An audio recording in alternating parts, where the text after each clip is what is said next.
प्रभु यीशु मसीह में आप सभी को जय मसीह की।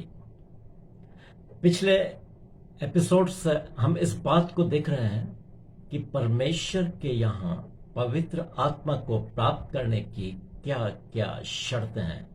उसमें सबसे पहली शर्त को हमने देखा था आज्ञाकारिता, दूसरा नित्य प्रार्थना करना और हियाव न छोड़ना।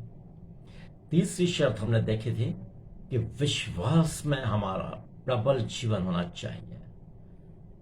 आज हम चौथी शर्त को देखेंगे जो परमेश्वर हमारे सामने रखता है कि हम पवित्र आत्मा को किस प्रकार प्राप्त कर सकते हैं। उसकी चौथी शर्त है परमेश्वर से आत्मिक आशीषों को पाने की जिद हमारे अंदर होनी चाहिए।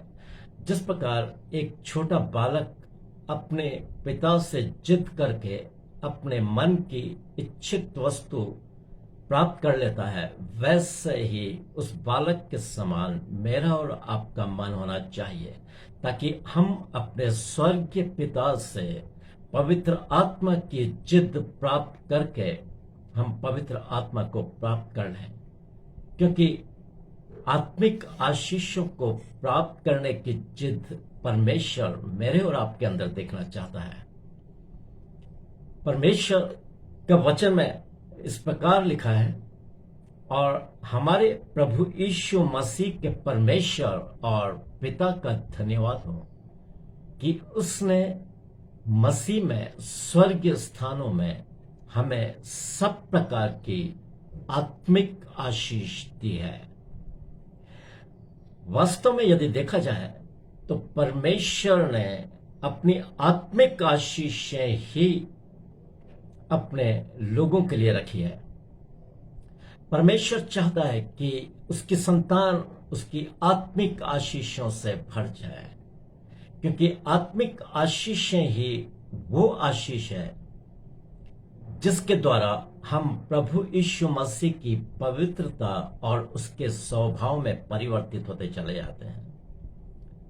परंतु आज इसके विपरीत यदि हम देखें तो पूरा संसार सांसारिक आशीषों के पीछे दौड़ रहा है। यही नहीं, पूरा संसार की हम बात नहीं करते, परंतु अधिकांश मसीह लोग सांसारिक आशीषों के पीछे दौड़ रहे हैं। ऐसा ही संदेश वो सुनना चाहते हैं, और ऐसे ही संदेश सुनाने वाले सेवकों को वो अपने पास बुलाकर इन्हीं से सांसारिक आशीषों को प्राप्त करना चाहते हैं। परंतु वास्तविकता में यदि देखा जाए तो परमेश्वर ने हमारे लिए आत्मिक आशीष दी है, और उस आत्मिक आशीष में सबसे प्रथम है पवित्र आत्मा का बपतिस्मा। क्योंकि पवित्र आत्मा ही वो स्रोत है जो हमारे लिए आत्मिक वरदानों के लिए पूरा राह खोल देता है।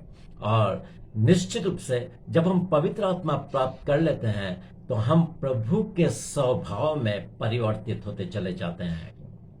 पवित्र आत्मा परमेश्वर के द्वारा दिया गया वो सहायक है जो हमको प्रभु के स्वभाव में परिवर्तित करता है। यदि हम सांसारिक आशीषों को हमने प्राप्त किया है, हमारी शारीरिक आशीषों को और अभिलाषाओं को हमने प्राप्त किया है, परंतु यदि आत्मिक आशीषें हमारे जीवन में नहीं है तो हम बिल्कुल अधूरे हैं। हम परमेश्वर के योग्य कभी बन नहीं पाएंगे। यदि आप चाहते हैं कि इस दुनिया से कूच करने के बाद आप स्वर्गीय स्थान में जगह प्राप्त कर सकें, तो निश्चित रूप से आपको यह जान लेना आवश्यक है कि आत्मा की आपको चिंता करनी होगी। क्योंकि आत्मा परमेश्वर के द्वारा दिया गया वो इनाम है जो परमेश्वर ने हर एक मनुष्य को दिया है। और यदि हम आत्मा की चिंता नहीं करते और संसार और शारीरिक लालसाओं अभिलाषाओं में फंसे हुए हैं, तो हमारे लिए, हमारे जीवन के लिए, हमारे आत्मिक जीवन के लिए खतरा साबित हो सकता है। प्रभु यीशु मसीह ने कभी कभी हम ये सोचते हैं कि इस संसार में रहते हुए हमें संसार की आशीषों की आवश्यकता होती है, बिल्कुल सही है। हमें संसार की आशीषों की भी आवश्यकता होती है, शरीर के लिए खाने पीने की भी आवश्यकता होती है, और बहुत सारी ऐसी चीजें हैं जो हमको चाहिए। इसलिए प्रभु यीशु मसीह ने इन सारी बातों को स्पष्ट करते हुए उसने कहा है, तुम इस बात की चिंता न करना कि हम क्या खाएंगे और क्या पिएंगे और क्या पहनेंगे, क्योंकि अन्य जाति भी इन्हीं बातों की चिंता करते हैं। परंतु तुम्हारा स्वर्गीय पिता जानता है कि तुम्हें भी इन चीजों की आवश्यकता है। इसलिए पहले उसके राज्य और धर्म की खोज करो, तो ये सारी वस्तुएं तुम्हें मिल जाएगी।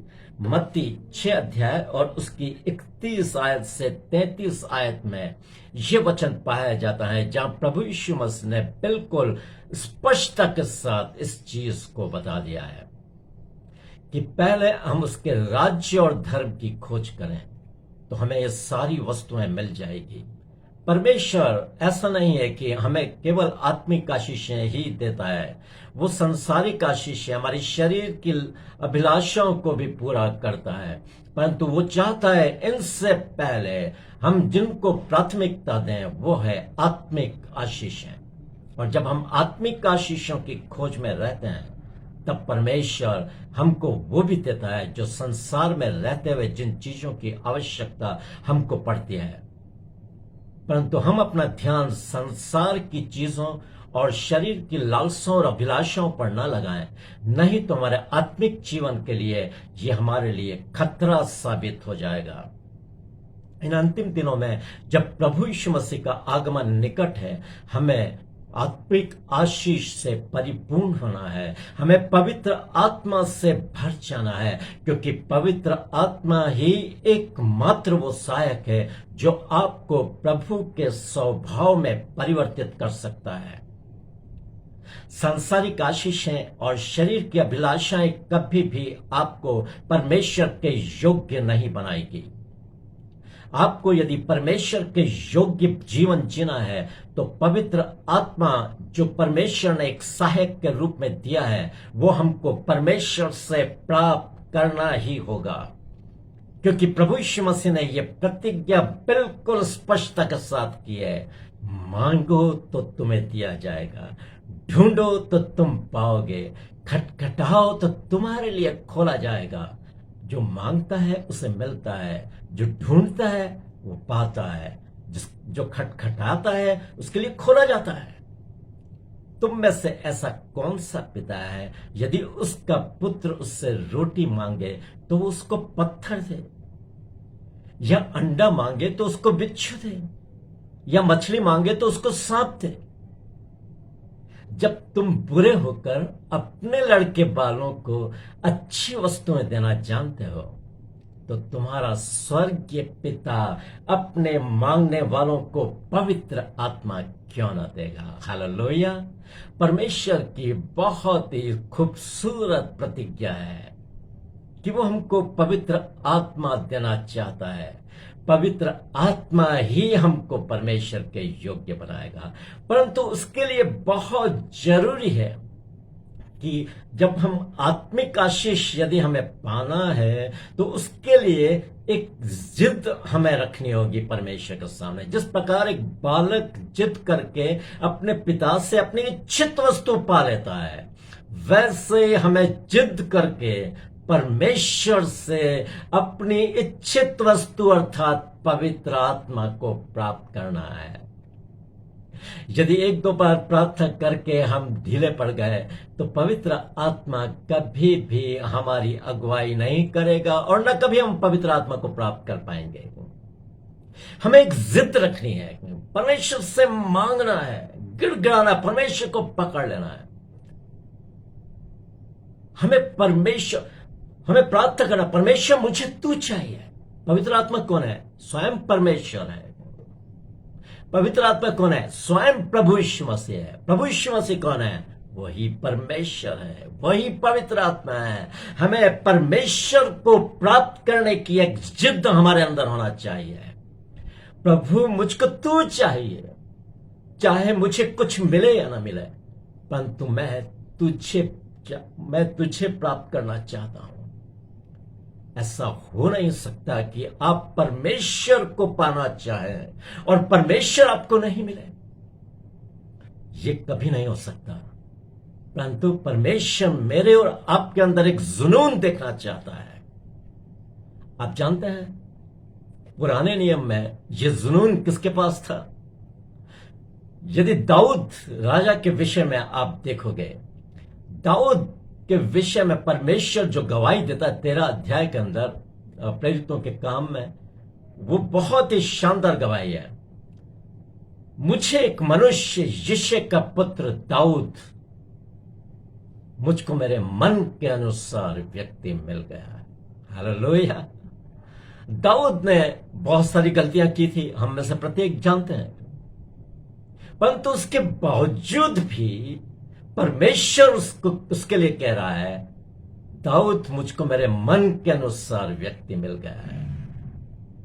निश्चित रूप से मेरे और आपके जीवन से भी गलतियां हुई है, परंतु परमेश्वर आज मेरे और आपके जीवन में भी यह गवाही देना चाहता है, बेंजामिन मुझको मेरे मन के अनुसार व्यक्ति मिल गया है। परंतु शर्त यह है कि हम कितनी भूख और प्यास परमेश्वर को प्राप्त करने के लिए रखते हैं। दाऊद भजन संहिता 42:1 के अंदर कहता है, बहुत ही शानदार आयत है, जैसे हिरनी नदी के जल के लिए हाँफती है, वैसे ही परमेश्वर मैं तेरे लिए हाँफता हूं। मैं जीवते ईश्वर परमेश्वर का प्यासा हूं। मैं कब जाकर अपना मुख परमेश्वर को दिखाऊंगा। मेरे आंसू दिन और रात मेरा आहार हुए हैं। लोग दिन भर मुझसे कहते रहते हैं, तेरा परमेश्वर कहां है?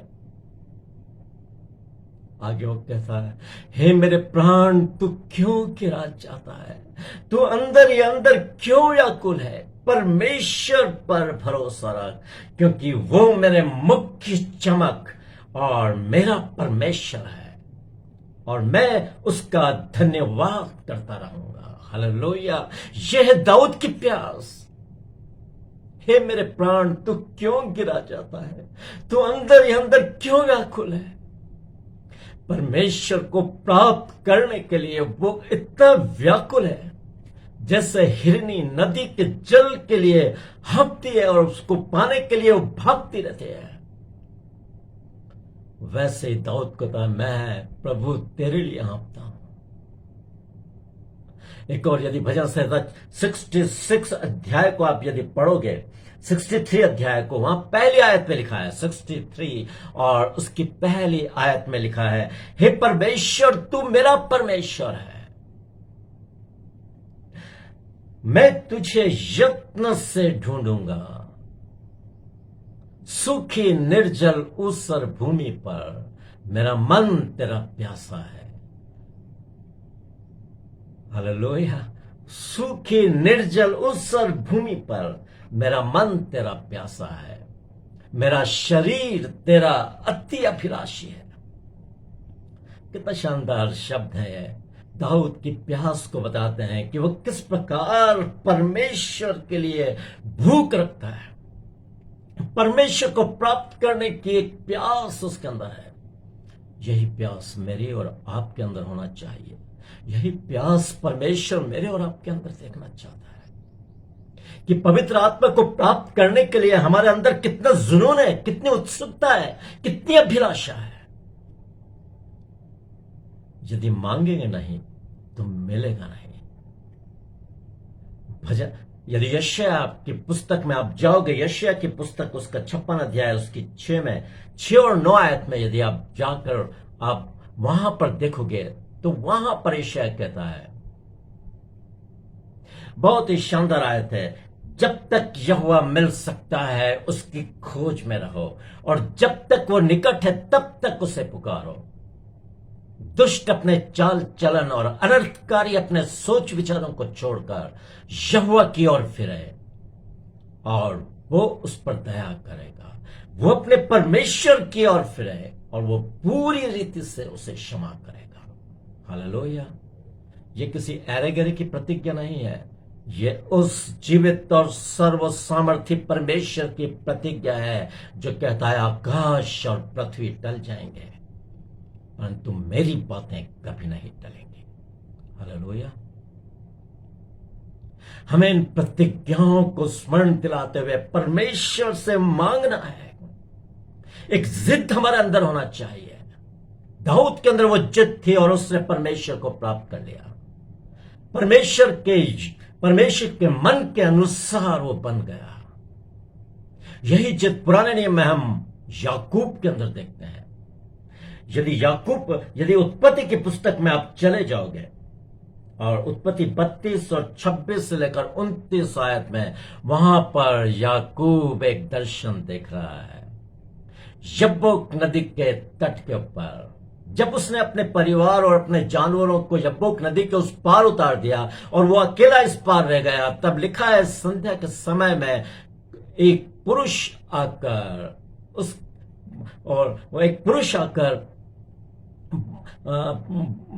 पोप फटने तक उसके साथ मल्ल युद्ध करता रहा।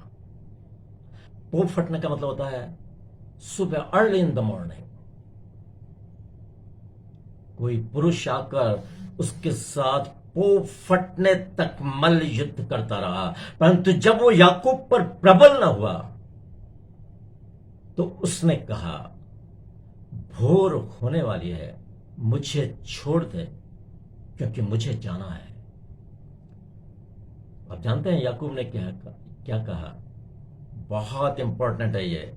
याकूब ने कहा जब तक तू मुझे आशीर्वाद न दे मैं तुझको नहीं छोड़ूंगा।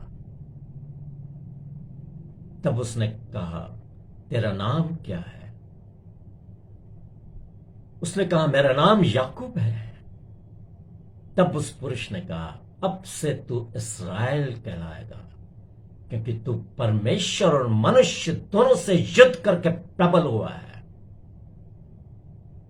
तब याकूब ने उससे पूछा मैं तुझसे विनती करता हूं मुझे अपना नाम बता।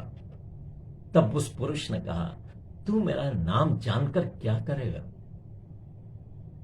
और तब लिखा है उसने उसको याकूब को वहीं पर आशीर्वाद दिया। और याकूब ने यह कहकर उस जगह का नाम पनीएल रखा क्योंकि मैंने परमेश्वर को आमने सामने देखा और उसके बाद भी मैं जीवित हूं, मेरा प्राण नहीं निकला। हालेलुया। याकूब ने परमेश्वर को पकड़ लिया था। परमेश्वर जाना चाहता था परंतु जब तक तू मुझे आशीर्वाद न दे। उसके पास बहुत से संसार का आशीर्वाद उसने नहीं मांगा। उसने शारीरिक लालसा और अभिलाषाओं के लिए नहीं मांगा था। उसने आत्मिक आशीषों के लिए, आत्मिक प्रभु मुझको तू चाहिए। और आप जानते हैं बाइबल में परमेश्वर किसका परमेश्वर कहलाता है? इस्राएल का परमेश्वर। हालेलुया। अब्राहम, इसहाक और याकूब का परमेश्वर।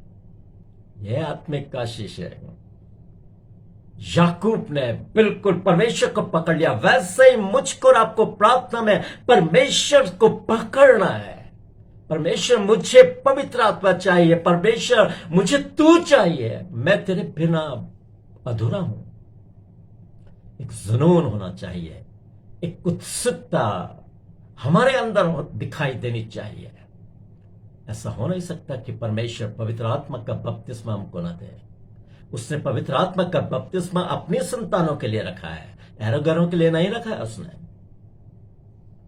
हमें उसकी संतान होकर जीना है और इस आशीष को प्राप्त करने की एक लगन, एक उत्सुकता मेरे और अंदर परमेश्वर देखना चाहता है। आप जानते हैं पुराने नियम में एक और वर्णन पाया जाता है और वो है याबेस का।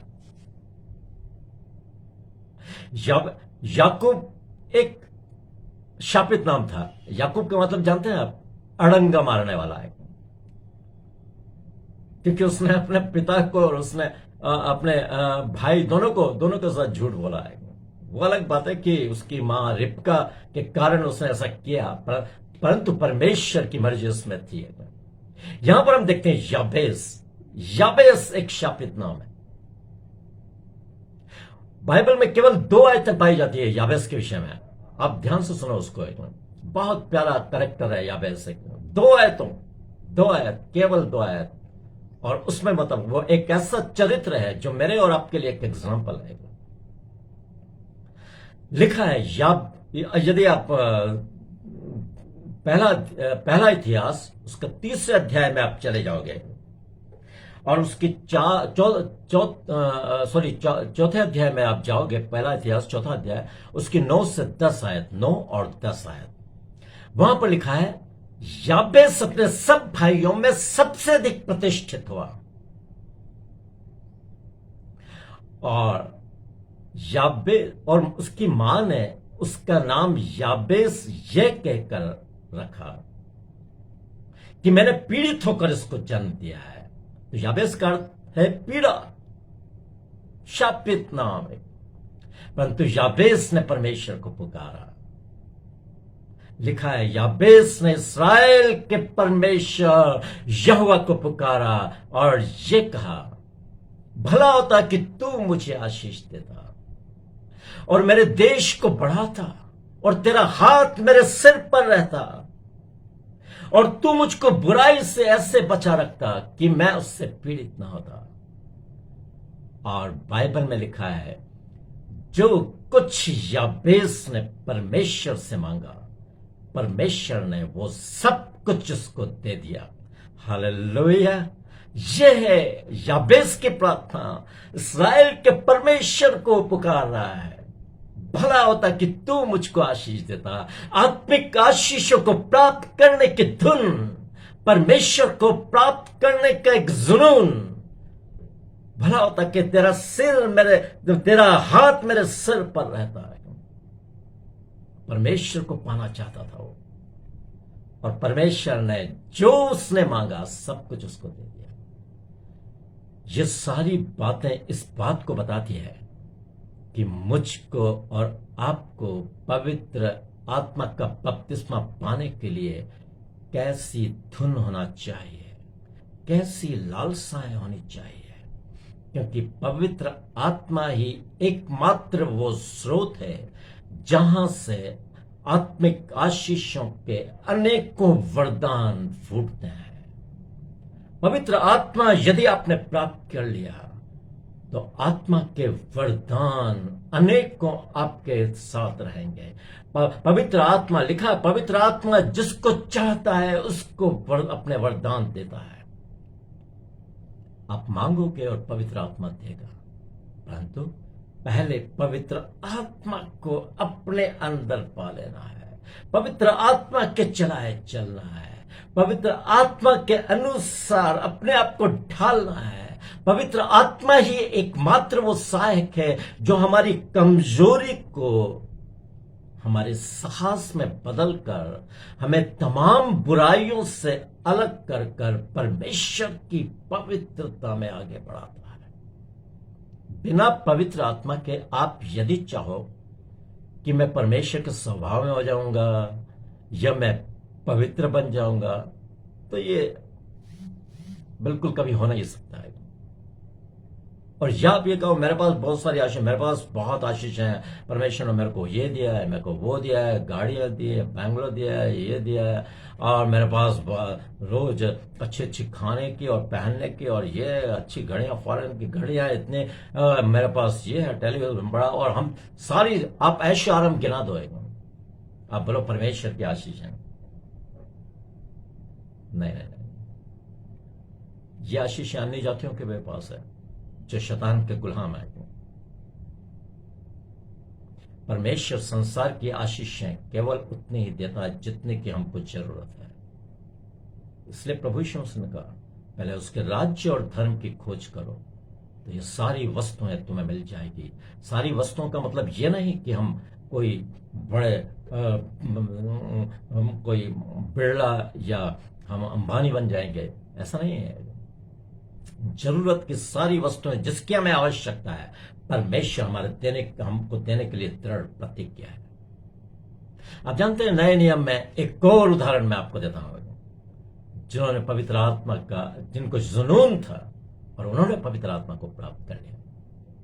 प्रभु यीशु मसीह के चेले प्रभु यीशु मसीह के साथ 3.5 वर्ष तक रहे, परंतु उसके बावजूद भी अधूरे थे।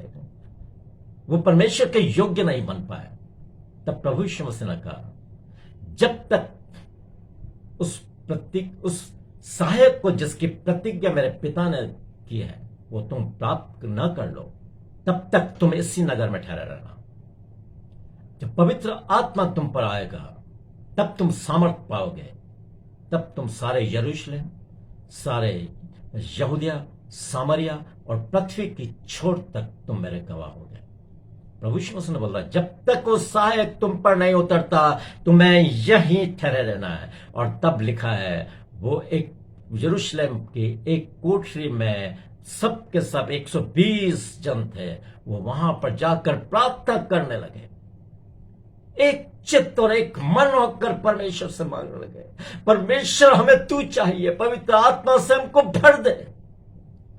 और लिखा है, पेंतिकोस्त के दिन पवित्र आत्मा आंधी की सी बड़ी सनसनाहट के साथ उतरा और आग की सी जीभें आकर उनके ऊपर ठहर गई, और जैसा जिसको अगुवाई मिली वे अन्य अन्य भाषा बोलने लगे। हालेलुया। यह है एक चित्त होकर, एक मन होकर हमें परमेश्वर से मांगना है। ऐसा हो नहीं सकता कि यदि आपके अंदर उत्सुकता है, आपको पवित्र आत्मा प्राप्त करने की एक बलवंत इच्छा है और परमेश्वर आपको ना दे, ऐसा तो कभी हो नहीं सकता। यदि आपने आज मांगा फिर बोला परमेश्वर की इच्छा होगी तो परमेश्वर दे देगा, ऐसा नहीं है। ऐसा करने से तो कभी मिलने वाला नहीं है। आपको एक जुनून रखना होगा, एक आपको दृढ़ निश्चय करके परमेश्वर को पकड़ लेना है। परमेश्वर, जब तक तू मुझको आशीष ना दे मैं तुझको नहीं छोड़ूंगा। परमेश्वर को बहुत अच्छा लगता है जब एक बालक जिद करता है ना पिता के पास आकर, तो पिता को अच्छा लगता है और पिता आखिर में उसको उसकी इच्छित वस्तु दे ही देता है। हालेलुया। वैसा ही मेरा और आपका परमेश्वर है, हमें एक जिद रखनी है। तो परमेश्वर की इन 4 शर्तों को आप बराबर ध्यान में रखो। पहला, आज्ञाकारिता, हमारे जीवन में परमेश्वर देखना चाहता है। दूसरा, हमें नित्य प्रार्थना करना और हियाव नहीं छोड़ना है। पवित्र आत्मा को प्राप्त करने के लिए नित्य प्रार्थना करना है, हियाव नहीं छोड़ना है। तीसरा, विश्वास हमारा बलवंत होना चाहिए। एक बड़े विश्वास के साथ हमें परमेश्वर के चरणों में जाना है। चौथा, परमेश्वर से आत्मिक आशीष को प्राप्त करने के लिए एक जिद। परमेश्वर, जब तक तू मुझको पवित्र आत्मा से ना भरेगा मैं तुझको छोड़ने का नहीं। और निश्चित जानिए आपको पवित्र आत्मा का बपतिस्मा मिलेगा। आप परमेश्वर के स्वभाव में धीरे धीरे परिवर्तित होते चले जाएंगे। परमेश्वर की पवित्रता आपके अंदर आती जाएगी। तमाम वो अवगुण और अपवित्रता और तमाम तरह की गलत चीजें आपके अंदर से ऐसे बाहर निकलती जाएगी मानो गधे के सिर से सींग गायब हो गए। वैसे ही बुराइयां आपके जीवन से ऑटोमेटिकली धीरे धीरे दूर होती चली जाएगी।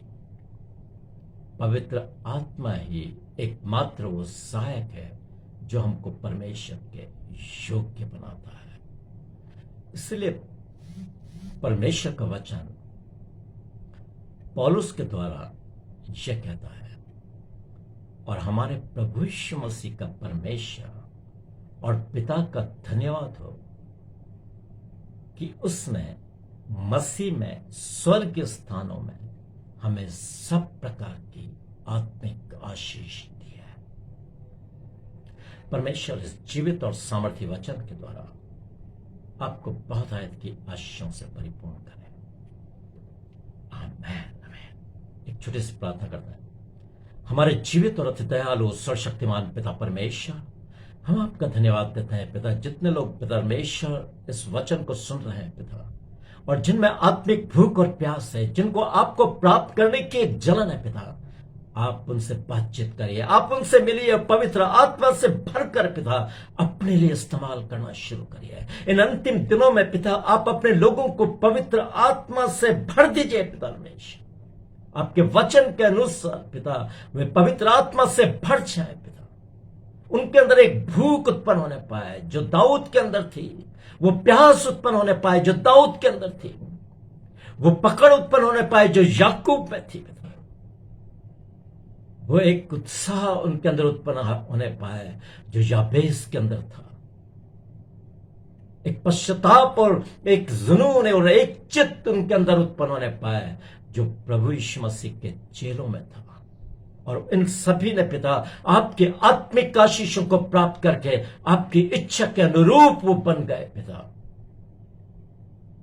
आज इन अंतिम दिनों में अपने लोगों से बातचीत करिए, हर एक को पवित्र आत्मा से भरकर पिता उनके जीवन को परिवर्तित कर दीजिए पिता, ताकि शैतान के गढ़ ढा दिए जाए पिता, शैतानी ताकतें नाश होने पाए, शैतान किसी भी तरह से प्रबल न होने पाएगा, क्योंकि हमारा परमेश्वर जीवित और सामर्थ्य और पराक्रमी और युगान युग का परमेश्वर है। हालेलुया। मेरा परमेश्वर, मैं इन सबको और अपने आप को आपके चरणों में रखता हूं। आपकी दया, आपका अनुग्रह, आपकी उपस्थिति हमारे जीवन में बने रहे, यीशु के नाम से मांगते हैं, आमीन। मैं गॉड ब्लेस यू। परमेश्वर आपको बहुतायत की आशीर्वाद से परिपूर्ण